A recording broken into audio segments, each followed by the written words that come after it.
Infarkt. Infarkt qon tomiri hujayralarida tiqilmalar, tromblar bo'lishi tufayli qon o'tishining qiyinlashib yoki to'xtab qolishidir. Kasallikning kelib chiqish sabablari. Infarkt buyrakda, qora jigarda, taloqda, ya'ni o'pkada va boshqa a'zolarda bo'lishi mumkin. Ko'pincha infarkt kasalligi insonlarda to'satdan ro'y beradigan og'ir va asoratli kasallik.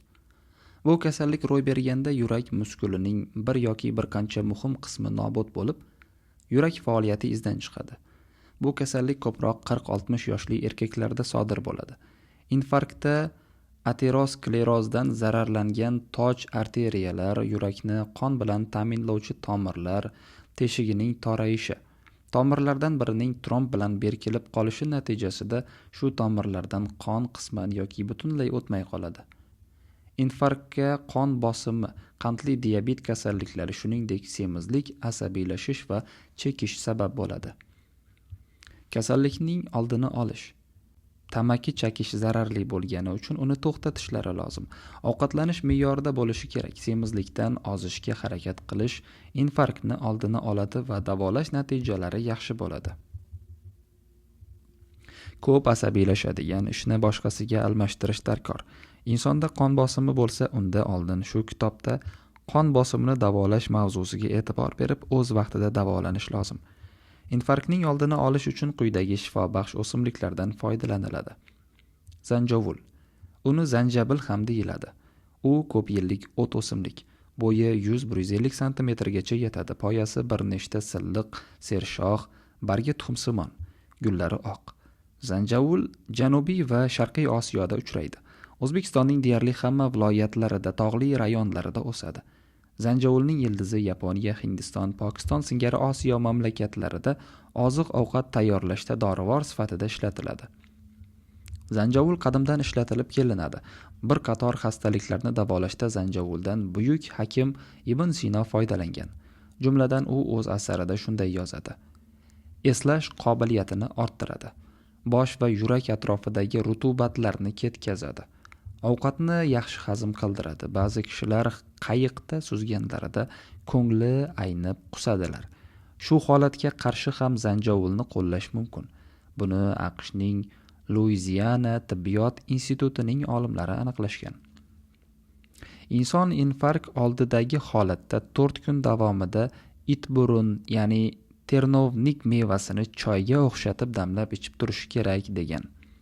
Infarkt kasalini oldini olish uchun va davolashda tog'olchadan tayyorlangan choy ichib turish eng yaxshi va foydali ta'sir ko'rsatadi. Tog' rayhon. O'rta Osiyo mamlakatlarida va O'zbekistonning tog'li rayonlarida keng tarqalgan. Tog' rayhonni yer ustki qismi gullagan vaqtida yig'ib olinadi. Infarkt kasalida va uning oldini olishda tog' rayhon bilan ko'k choy aralashmasini ichib turilsa, qon tomirlari kengayib, inson o'zini yaxshi his qila boshlaydi. Choy. Qora choy, ko'k choy. Ko'k choy yaxshiroq hisoblanadi. Choy darmondorlar serobligi bilan ham mashhur ne'mat bo'lib, tarkibida V1, V2, S, R darmondorlari ko'pligi aniqlangan. V1 darmondorisi kishining asab tizimi va yurak uchun eng yaxshi shifo hisoblanadi. Choyda ekstrakt moddalardan tanin, katexin, epikatexin deb ataluvchi moddalar ham bor.